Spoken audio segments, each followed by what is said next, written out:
Hello and welcome to episode 3 of the Valheim series, where I adventure through every aspect of this beautiful game, all in survival mode, and also create beautiful and inspiring builds throughout the process to inspire you on your Valheim journey. So, in today's episode, the agenda is to fight the Eikthyr boss. We are feeling pretty ready for that. So, with that said, I have to make a bunch of fire arrows, which are made using resin, wood, and feathers, which I do have some of, if I can remember, in one of these chests. And from last time as well, I did a little bit more building on my lakeside cabin here. Not much, but a little bit more progress on kind of getting these roof angles to all fit together well. Got a little fire, and the bed and workbench are now officially inside the house. So I'm super happy about that. Cleared a few more trees on this little island right here so that we can see any enemies that are coming from the Black Forest a little bit easier. But I'll probably be taking this out to one more block, or one more meter, I suppose it is. From here, and then that'll be lengthwise how long it'll be. And for now I'm making a wooden chimney, but eventually I will make it stone after I take out the elder boss to get the swamp key to make iron, which I will need to make the stone cutters. So for now it's a little wooden chimney. I'm gonna place another fire here, but next episode I think will be more building this house and completing it, because before I venture into the Black Forest too much and grab troll hide armor and take out the elder boss, I'm gonna want to have a hearth and home for myself. So that is important to me, and I know it's a pretty fancy build, but I appreciate the beauty of taking my time with beautiful builds rather than just slapping up 4 walls and a roof to stay the night. So with that said, I believe my feathers, here are some of my feathers, and I think I had more feathers. Yes, I do have more feathers. We need feathers, we need resin, and we need lots of wood, which I do not have at the moment. Alright, so I'm just clearing some of the trees here along the outskirts of the lake, just to have, again, a little bit of more open view. And then when I get the cultivator, I will kind of purposely plant some trees where I actually want them to stay, because I have been collecting lots of good beech seeds from cutting these down. As you can see here, some beech seeds, and we can plant those later when we get the cultivator.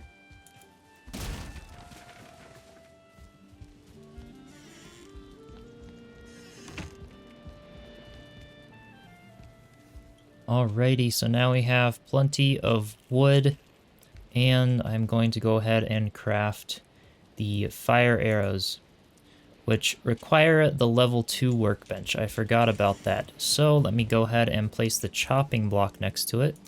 I know that requires a lot of flint and wood and leather. I think it's leather. I don't exactly remember the recipe, but let's see here. Yes, just flint and wood. Pretty straightforward. So I'll go ahead and place that. And we're going to go ahead and craft a bunch of fire arrows. And for a stack of 20 fire arrows, it is 8 wood, 8 resin, and 2 feathers. And it is important to mention that these will probably be your best friend early game for the bow. Fire arrows are always a nice thing to have, because a lot of the early game mobs will definitely take a lot of fire damage, that's for sure. So I'm just going to go ahead and craft about a stack plus 20. That should be more than enough to do everything that we want. I am going to go ahead and stash all of the extra inventory that I no longer need. So the diet for this boss fight is going to be honey, boar meat, and deer meat. So I'm actually going to get rid of the raspberries, and a mushroom is a good substitute as well for the boar meat if you wanted to do like deer meat, mushrooms, and honey. The reason I'm doing this diet is to basically have 2 foods that are mainly for health. So you can see 30 health and 35 health with a total of 12 stamina plus 10 stamina. So this is only 22 stamina, not much, but it'll give us a lot of health. And then the honey is a whopping 35 stamina and only 8 health. So stamina-wise, that will be plenty to have essentially 22 plus 35 stamina is quite a bit, and having the honey plus these 2 foods will allow us to take on the Eikthyr boss without too much of an issue. So I'm just going to go ahead and collect the rest of my honey. You definitely don't need this much. You could probably get away with about 3 honey, couple deer meat, couple boar meat, nothing too much just for the fight. But I'm just going to take everything I have because I do have quite a bit. And I use it in the Black Forest as well. This is a great diet to go into the Black Forest with at first. So, gear-wise, I have the level 1 leather tunic and the leather pants and leather helmet, all made from deer hide. So it's a bit of an upgrade from the regular tunic that you get by default that is from leather scraps rather than deer hide. So, with that said, we have the level 3 Crude bow, and if you remember from episode 1, we upgraded that with the level 3 workbench. I still have yet to place the tanning rack down at this new location to make the workbench level 3, but I'll probably do that pretty soon. But in the meantime, also make sure that all of your weapons are repaired and good to go. And you can see here that it's actually getting to be almost nighttime. So I'm actually going to head back to the cabin and sleep to get a little bit of a rested bonus before I go and take out the Eikthyr boss. Alright, so it is now very early morning, and another very important thing that I forgot to mention is that you will need 2 deer trophies to spawn in the Eikthyr boss. I always forget to bring the actual item that you need to spawn in the boss, so that is an important thing. Don't be sure to just focus on weapons and food, but also make sure that you have what you need to spawn in the boss. So with that said, we are headed to the closest Eikthyr location, which is the one right over here, somewhat near Glorfindel's house. And keep in mind that if you do have a boss location near your house, just don't run to a house to fight the boss, because it will start destroying the house. So I'm going to keep the boss well away from Glorfindel's house, so that his house stays in tip-top shape. Alright, we have arrived at the Elder Boss spawn location. You have found the summoning place of one of the Forsaken. Make the correct offering at their altar, and they will come.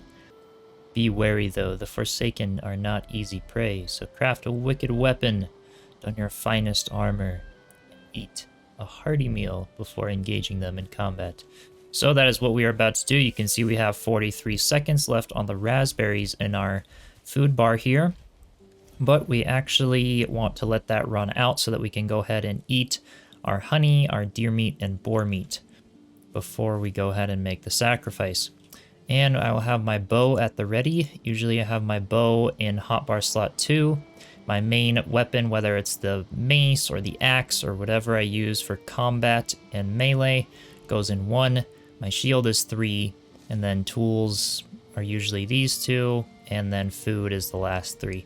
So that's how I like to do it, but do be sure to kind of, get your hotbar slot in muscle memory early game, because that will be pretty useful. Alright, so the raspberries are now emptied. We can go eat all of the foods, and you see this will give us 107 stamina, and our health bar will slowly raise all the way up to probably around 75 or so is what it looks like that will be. So I'll just wait till that gets up there just a little bit. Going to go ahead and equip the bow, and I can go ahead and equip my fire arrows, and you can right click an arrow to equip it. So fire arrows are going to do a lot of damage. I also have these flint head arrows that I found in one of the chests, which do a pierce of 27. You can see that the wood arrows only do a pierce of 22. So I do have some wood arrows and some flint arrows, but we are going to be using the fire arrows for this fight. So again, right-clicking, that makes sure the fire arrow is selected when we go ahead and shoot the boss. So to offer the sacrifice, we'll just put our deer trophy in our hotbar slot, and we can hit 4, and I make the sacrifice. So it looks like the particles are going that way, so we're going to go ahead and draw our bow and get ready to go ahead and shoot the Eikthyr boss. And you can see that the fire arrows do quite a bit of damage. Alright, so he does have a ranged attack. That's where we want to be slightly outside of that type of attack. We're just going to shoot and run. And this is mostly, again, being sure to stay out of his range of the lightning attack there, because it is pretty brutal. So the Eikthyr boss will definitely try and run after us. It is pretty fast, so we are going to, again, keep shooting it and trying to dodge his attacks. So you can see that did quite a bit of damage, so we didn't quite make it out in time. We can kind of use the trees to our advantage to kind of keep it back and not be quite as bad. And you can see we almost got hit there. So we're just gonna rest over here, let our stamina go up a little bit, again using trees to our advantage. And we can go ahead and give it a couple more shots from ranged. And it's gonna do the ranged attack, which happened to hit us again a little bit, but because we have our good diet of food, we can take the hit and it's not too terrible. So I could melee it, but it is, that would be pretty risky, so we got hit by one of its close-up attacks there. And that was pretty harsh. That did drop us down a little bit, and we got hit again by a close attack. So you can see with the level 1 deer hide armor, even when we get hit by a close-up attack, we still have health to get away. And you can see we got hit by the lightning attack, but we're still on 77 health. So we're just going to keep repeating this process, kind of running around the stones here, taking a couple hits, leading it into the trees, and we'll keep continuing to do that until the Eikthyr boss is entirely fallen to the ground. You can see it is taking quite a bit of fire damage, but it is running very fast, and we managed to dodge that attack. And we did not dodge that attack, but you can see here, and I don't mind as long as I dodge the majority of the attacks. So we're actually going to get up close and risk that hit to get the damage on it. And we are almost there. So we have a Greylin right over there who's about to come and attack us. So usually when you do a boss fight, check around for any additional mobs that would potentially cause a problem. So I'm just going to go ahead and take care of this little guy, and then we can go ahead and pick up the loot from Eikthyr. So as you can see, that was not too hard. We still have 89 health, and we still even have a rested bonus. And we have the hard antler. This is the awesome prize that we definitely want, because this will allow us to make our first pickaxe. We have the Eikthyr trophy, and we'll just go ahead and pick up some of the trees that it was able to knock down along the way in fighting us. So that's the Eikthyr fight for you all. Now the next thing we have to do is go take this trophy to the stone circle and hang it up to get a special power, which you will see in a moment. So we have to go to this location to hang the trophy. And here we are back at the sacrificial stones. I'm going to go ahead and bring the trophy to my hotbar slot, and I think I can just do E to attach item. And there it is. Look at that beautiful effect. It's so satisfying to attach a trophy to one of these stones. That is so cool. Alright, so your ability to run and jump is improved. Jump stamina usage is minus 60%, and run stamina usage is minus 60% when it is active. So we're going to hit E to activate this power. And as you can see, down in the bottom left corner, we have Eikthyr, which is ready. So if I ever need a bunch more stamina for running and jumping when I'm fighting mobs in the Black Forest, and probably for the Elder fight, which is the second boss here, I can go ahead and hit F, and that will activate the Eikthyr power. I'm not going to do that right now because all there is just a little boar over here. But that is something that you'll have to know, is just hit F, and you'll have that extra buff, the extra stamina buff for about 5 minutes with a 15-minute cooldown. So that is awesome. Now, of course, we have to go back to the base and make this Antler Pickaxe, which I'm super excited to make. And we have arrived back at the lake house. Look at how nice that's starting to look. Definitely happy with how that's been turning out. Just gonna go ahead and collect all of my honey.